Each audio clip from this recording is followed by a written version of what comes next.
Movie की starting एक ऐसे शहर से होती है जहाँ पर अमीर और गरीब लोग एक साथ तो रहते हैं, लेकिन अमीर लोग गरीब लोगों का बिल्कुल साथ नहीं देते। उनके काफी हाई स्टैंडर्ड्स हैं और वो गरीबों को कुछ भी नहीं समझते। ये मूवी इसी शहर में रहने वाले एक आदमी ऑर्थर पर बेस्ड है। वो अपनी मदर के साथ रहा करता था। उसे कॉमेडी बहुत पसंद थी और उसका दिल चाहता था कि वो एक दिन बहुत बड़ा कॉमेडियन बने। उसका आइडियल एक आदमी था जो कि बहुत बड़े कॉमेडी शो को होस्ट करता था। वो कहता था कि मैं भी एक दिन उनके शो में उनके साथ खड़ा होऊंगा। वो इसके लिए बहुत मेहनत किया करता था। फिर एक दिन हम ऑर्थर को देखते हैं जो कि किसी कंपनी की एडवर्टाइजमेंट के लिए एक साइन बोर्ड लेकर एक रोड पर खड़ा होता है कि कुछ शरारती बच्चे वहाँ पर आते हैं और उसे बहुत तंग करके उसका साइन बोर्ड छीन कर भाग जाते हैं। ऑर्थर यहाँ पर जोकर बना होता है। वो उन बच्चों के पीछे भागता है ताकि अपना साइन बोर्ड ले सके, लेकिन वो बच्चे उसे बहुत भगाते हैं और वही साइन बोर्ड उसके मुंह पर मारते हैं, जिससे वो साइन बोर्ड टूट जाता है और उसके बाद फिर वो ऑर्थर को भी बहुत बुरी तरह मारते हैं। ऑर्थर काफी हर्ट होता है और सीधा अपने बॉस के पास जाता है। वो उसे सब कुछ बताता है कि बच्चों ने उसके साथ क्या क्या किया, लेकिन उसका बॉस उल्टा उसे डांट देता है और कहता है कि तुम्हारा दिमाग तो ठीक है,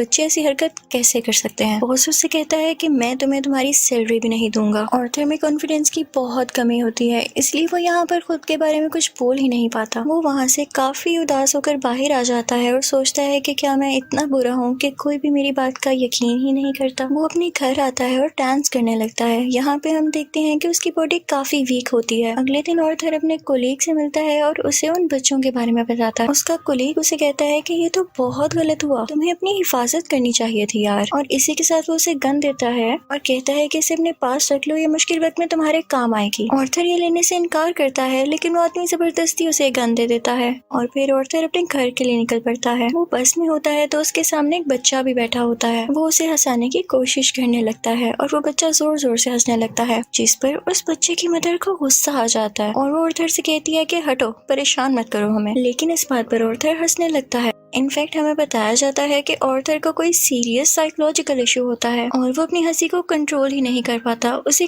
कहीं पर भी हंसी आ जाती है। वो बस में बैठी हुई उस लेडी को एक कार्ड देता है जिसमें उसकी डिजीज के बारे में सब कुछ लिखा होता है। वो घर आता है और अपनी मेडिसिन लेने लगता है। इनफैक्ट वो गरीब था और ये दवाई बहुत एक्सपेंसिव थी, तो वो गवर्नमेंट के बनाए गए मेडिकल सेंटर से ये दवाई फ्री लेता था। वो एक दिन अपनी साइकियाट्रिस्ट के पास जाता है। वो उसे कहती है कि मुझे अपनी डायरी दिखाओ कि तुम क्या क्या लिखते रहे हो। जैसे ही वो उसकी डायरी खोलती है, उसमें ये लिखा होता है कि मैं उस तरह नहीं मरना चाहता जिस तरह बुरी तरह से मैंने जिंदगी गुजारी है। फिर ऑर्थर वहाँ से अपने घर जाता है तो उसकी मदर उससे पूछती है कि क्या थॉमस की तरफ से कोई लेटर आया, तो ऑर्थर कहता है कि नहीं, आज भी नहीं। इनफैक्ट थॉमस इस मूवी में बहुत ज्यादा रिच बिजनेसमैन दिखाया गया है और लोग उससे बहुत डरते हैं। उसकी माँ उसे कहती है कि अगर उसको हमारी हालत के बारे में पता चलेगा तो वो हमारी हेल्प जरूर करेगा। अगले दिन जब वो बाहर जाता है तो वापसी पर आते हुए रास्ते में उसे एक सिंगल मदर मिलती है जिसके साथ एक छोटी सी बेटी भी होती है। वो ऑर्थर को काफी अच्छी लगने लगती है, लेकिन वो अपने घर आ जाता है। यहाँ उसकी मदर उससे फिर उसी लेटर के बारे में पूछती है तो ऑर्थर कहता है आपका क्या लेना देना है उससे, वो हमारी मदद नहीं करेगा।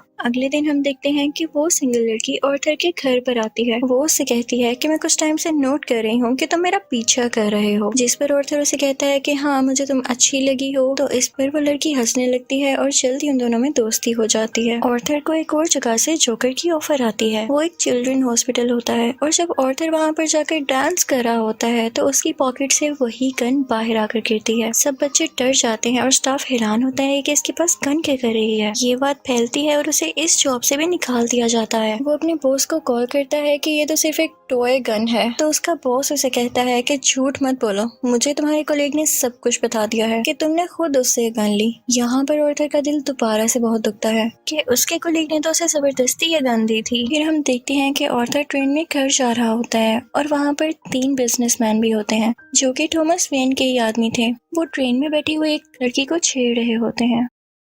ऑर्थर को यहाँ पर अपने मेंटल डिसऑर्डर की वजह से हंसी आने लगती है और वो तीनों आदमी समझते हैं कि हम पर हंस रहा है। वो उसे बहुत मारते हैं, इतना मारते हैं कि उसके मुंह से खून आने लगता है। ऑर्थर उन्हें अपना मसला बताने की कोशिश कर रहा था, लेकिन वो तीनों उसकी एक नहीं सुनते। ऑर्थर को उन तीनों पर गुस्सा आ जाता है और वो अपनी गन निकाल कर उन तीनों को शूट कर देता है। वो वहाँ से ये सोचकर भाग जाता है कि मैंने 3 लोगों का कत्ल किया है। वो खुद को एक बाथरूम में लॉक कर लेता है। पहले तो वो डर रहा था, लेकिन यहाँ पर अचानक से वो डांस करने लगता है। ऐसे लग रहा था जैसे अब उसे कोई रिग्रेट नहीं, और वो काफी सुकून में भी था। और फिर घर आता है तो टीवी पर न्यूज चल रही होती है जिसमें थॉमस बोल रहा होता है। वो कहता है कि जिन 3 लोगों का कत्ल हुआ वो मेरे आदमी थे और उन्हें किसी जोकर ने मारा। लेकिन यहाँ पर गरीब लोग उन तीनों की डेथ का अफसोस करने की बजाय जोकर्स का साथ दे रहे होते हैं, क्योंकि वो सब जोकर्स के रूप में ही अमीर लोगों के खिलाफ स्ट्राइक कर रहे होते हैं। वहाँ से ऑर्थर अपनी साइकेट्रिस्ट के पास जाता है तो वो उसे बताती है कि हम आज आखिरी बार मिल रहे हैं, क्योंकि गवर्नमेंट ने हमें फंड्स देना बंद कर दिया है और अब के बाद मैं आपका फ्री इलाज नहीं कर सकती। ऑर्थर दोबारा से काफी टूट जाता है और उदास होकर वहाँ से बाहर आ जाता है। फिर हम ऑर्थर को देखते हैं जो कि कॉमेडी शो में लोगों को हंसाने की कोशिश कर रहा होता है, लेकिन वो ऐसा कर नहीं पाता और परेशानी में उसे जोर जोर से हंसी आने लगती है।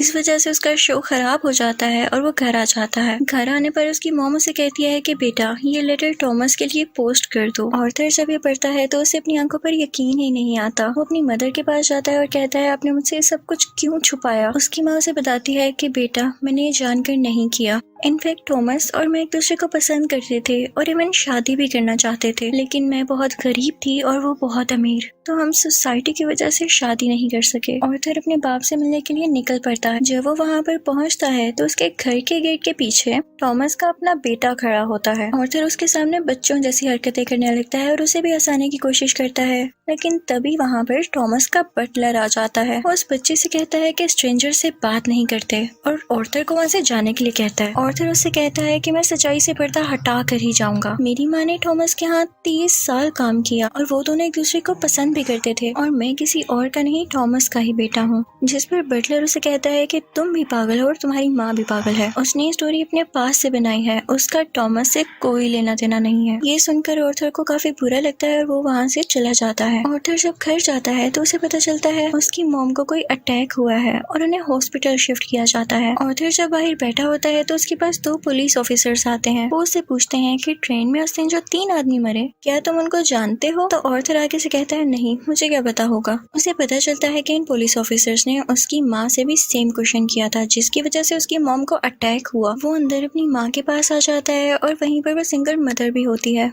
कि तभी टीवी पर एक न्यूज चलती है और उस पर ऑर्थर का वही फेवरेट टीवी होस्ट होता है, वही कॉमेडियन जिसे ऑर्थर बहुत पसंद किया करता था। वो काफी शौक से उसका शो देखने लगता है, लेकिन देखते ही देखते उसे अपना चेहरा टीवी स्क्रीन पर दिखाया जाता है। बेसिकली ऑर्थर का फेवरेट कॉमेडियन उसका मजाक उड़ा रहा होता है। जब ऑर्थर को एक कॉमेडी शो में हंसी आ गई थी, ये देखकर ऑर्थर काफी टूट जाता है कि मेरा आइडियल मेरा मजाक उड़ा रहा है, इससे तो मुझे इंस्पिरेशन मिली थी। उसे सब चीज पर यकीन ही नहीं आ रहा होता। थॉमस घर आता है तो न्यूज चल रही होती है कि शहर के हालात काफी खराब हो गए हैं। गरीब लोग जोकर्स का मास्क पहने सड़कों पर निकल आए हैं और अमीर लोगों के खिलाफ स्ट्राइक कर रहे हैं। इन लोगों में बहुत दुश्मनी बढ़ गई है और ये सारे के सारे थॉमस के खिलाफ हैं। ऑर्थर ये देखकर काफी खुश होता है कि वो सब के सब लोग जोकर बने हुए थे, यानी क्लाउन्स बने हुए थे। उसे लगता है कि पहली बार उसकी जॉब की या उसकी किसी ने तारीफ की हो। अब जहाँ पर वो गरीब लोग स्ट्राइक कर रहे थे वो एक थिएटर था। उस थिएटर के अंदर अमीर लोग एक मूवी देख रहे थे और वहाँ पर थॉमस भी था। उस स्ट्राइक को रोकने के लिए पुलिस वहाँ पर आ जाती है और उन्हें मना करती है। हर तरफ हलचल मच जाती है और इस चीज का फायदा उठाते हुए ऑर्थर उस थिएटर के अंदर चला जाता है। वो थिएटर के वॉशरूम में जाता है जहाँ पर थॉमस भी आया था। ऑर्थर उसके पास जाता है और पोलाइटली कहता है कि मैं आपका बेटा हूँ, मेरी माँ और आप एक साथ हुआ करते थे, याद करें। थॉमस उसे कहता है कि मैं इस नाम की किसी औरत को नहीं जानता और उसे जोरदार मुक्का मारता है, यानी पंच करता है, जिससे उसकी नाक से बहुत खून आने लगता है। ऑर्थर घर चला जाता है और कुछ टाइम बाद उसे पुलिस की कॉल आती है। वो इनफैक्ट ऑर्थर से भी इन्वेस्टिगेशन करना चाहते थे उस दिन के बारे में जब उन 3 आदमियों का कत्ल हुआ था। और तभी ऑर्थर को ये भी पता चलता है कि जो उसका फेवरेट कॉमेडियन था उसने ऑर्थर को अपने शो में बुलाया है। इनफैक्ट उसने ऑर्थर की जो क्लिप अपने शो में चलाई थी उसकी वजह से उसकी शो की रेटिंग काफी बढ़ गई थी, क्योंकि लोगों ने उसको पसंद किया था। वो बहुत खुश हो जाता है और तैयार होकर वहाँ पर जाने के लिए निकल जाता है, लेकिन उसे याद आता है कि थॉमस के बटलर ने कहा था कि मेरी माँ पागल है। तो वो उस मेंटल हॉस्पिटल पर जाता है जहाँ पर उसकी माँ का कभी इलाज हुआ था। वो उन लोगों से अपनी माँ की फाइल मांगता है। वो वहाँ से वो फाइल चुरा कर भाग जाता है। उसमें लिखा हुआ था कि आर्थर की माँ का किसी और के साथ रिलेशन था। वो उसे बहुत ज्यादा फिजिकली अब्यूज किया करता था, मारा करता था। और इसी दौरान आर्थर के सर पर भी चोट आई थी, जिसकी वजह से वो आज इस डिजीज का शिकार है। वो वहाँ से सीधा अपनी दोस्त यानी उसी सिंगल मदर के पास जाता है, लेकिन हमें यहाँ पर पता चलता है कि वो तो थी ही नहीं। वो असल में सिर्फ और सिर्फ उसकी इमेजिनेशन में थी और उसको उसके विजन्स आया करते थे। आर्थर अपने माँ की चोट की वजह से काफी परेशान होता है। वो हॉस्पिटल जाता है और पिलो से अपनी माँ को मार देता है। घर आकर देखता है तो उसे एक पिक्चर मिलती है जिसके पीछे लिखा हुआ था कि मुझे तुम्हारी स्माइल बहुत पसंद है, जो कि थॉमस ने लिखा था और ये पिक्चर उसकी मदर की थी। यहाँ उसे एहसास होता है कि उसकी माँ झूठ नहीं बोल रही थी। वो अपना जोकर का मेकअप करने लगता है और यहाँ पर वो काफी दुखी होता है और उसे कुछ समझ नहीं आ रहा होता कि उसके आसपास क्या हो रहा है। तभी वहाँ पर उसका वही कोलीग आ जाता है और वो कहता है कि जो उस दिन ट्रेन में 3 कत्ल हुए और रिसेंटली तुम्हारी माँ का भी कत्ल हुआ, मैं उसके बारे में कुछ पूछना चाहता हूँ। आर्थर को लगता है कि ये लोग फिर से मेरा जीना हराम करने आए हैं और वो यहाँ पर अपने कोलीग को बुरी तरह से मार देता है। अब इसके बाद आर्थर तैयार होता है और अपने जोकर का फुल कॉस्ट्यूम पहन लेता है। वो अब अपने फेवरेट कॉमेडियन के शो में जाने की तैयारी कर रहा था। वो बहुत खुश होता है और रास्ते में डांस करता हुआ जा रहा होता है। वहीं पर वो दोनों पुलिस ऑफिसर्स भी आ जाते हैं जो उससे ट्रेन में हुए हादसे के बारे में इन्वेस्टिगेशन कर रहे थे। पर आर्थर वहाँ से भाग आता है और भागते भागते एक ट्रेन में घुस आता है। उस ट्रेन में और भी बहुत सारे लोग ऐसे थे जिन्होंने जोकर का कॉस्ट्यूम पहना था। पुलिस इतने सारे लोगों में उसको ढूंढ ही नहीं पाती, तो इसी बात का फायदा उठाते हुए वहाँ से बाहर आ जाता है और अपने फेवरेट कॉमेडियन के शो की तरफ जाता है। वो जब उसके सामने जाता है तो वो उससे पूछता है कि क्या तुम भी जोकर बने हो, क्या तुम भी अमीरों के खिलाफ प्रोटेस्ट कर रहे हो। आर्थर उससे रिक्वेस्ट करता है कि आप लोगों को मेरे बारे में कुछ न बताइएगा सिवाय इसके कि मैं एक ऑर्डिनरी जोकर हूँ। और फिर उनका लाइव शो स्टार्ट हो जाता है। ऑडियंस उन्हें देखकर काफी खुश होती है और इस चीज को काफी एडमायर कर रही होती है। वहाँ पर आर्थर का फेवरेट कॉमेडियन उसे क्वेश्चन करता है कि तुम यहाँ पर जोकर बन के क्यों आए हो। तो जोकर उसे कहता है कि मैं हमेशा खुश रहना चाहता था और मैं लोगों में भी खुशियाँ बांटना चाहता था। लोगों ने मुझे इस गेटअप में पसंद किया तो मैंने सोचा क्यों ना मैं ऐसे ही आ जाऊँ। वो यहाँ पर एक बहुत ज्यादा सरप्राइजिंग बात भी करता है। वो इस लाइव शो में सबके सामने बता देता है कि उस दिन ट्रेन में जो 3 लोग मारे गए उनको मैंने ही मारा है। वो कहता है कि ये सब मैंने आपको इसलिए बताया कि अब तक कितने गरीब मरे, कितने ही ज्यादा अमीर लोगों ने गरीब लोगों को बेदर्दी से कत्ल किया, लेकिन आज तक किसी ने नोटिस किया, किसी ने भी अमीर लोगों के खिलाफ आवाज उठाई या उन गरीब लोगों को याद किया तो मुझे बताएं। और जब मैंने किसी अमीर आदमी को मार दिया तो लोग इतना शोर किस लिए मचा रहे हैं? क्या सब इंसान बराबर नहीं होते या अमीर लोगों में कोई और खास बात होती है? वो कहता है कि सोसाइटी बहुत खराब हो चुकी है, वो सिर्फ अपना फायदा सोचती है और अगर आज तुमने मुझे इस शो में बुलाया है तो ये तुम्हारी रहमदिली हरगिज नहीं है। तुम्हारे शो की रेटिंग मेरी वजह से बढ़ रही थी इसलिए तुमने ऐसा किया। लेकिन आर्थर का जो फेवरेट कॉमेडियन होता है वो कहता है ऐसी बात हरगिज नहीं है। आर्थर को गुस्सा आ जाता है कि तुम अभी भी झूठ बोल रहे हो और इसी के साथ अपनी गन बाहर निकालता है और उसे सबके सामने शूट कर देता है। लोग काफी घबरा जाते हैं और वहाँ से बाहर निकलने लगते हैं, लेकिन आर्थर को हम यहाँ पर काफी कॉन्फिडेंट देखते हैं। वो किसी से नहीं डर रहा होता। पुलिस इस बात पर जोकर यानी आर्थर को अरेस्ट कर लेती है और अपनी गाड़ी में बिठाकर उसे वहाँ से दूर ले जाने लगती है। लेकिन आर्थर रास्ते में देखता है कि उसके बहुत सारे सपोर्टर्स हैं जो उसे सपोर्ट कर रहे हैं। उनमें से कुछ लोग एक एम्बुलेंस में बैठते हैं और उसकी ज्यादा सारी स्पीड करके उस पुलिस कार के साथ टक्कर कर देते हैं, जिसकी वजह से वो पुलिस कार उल्ट जाती है और अब जोकर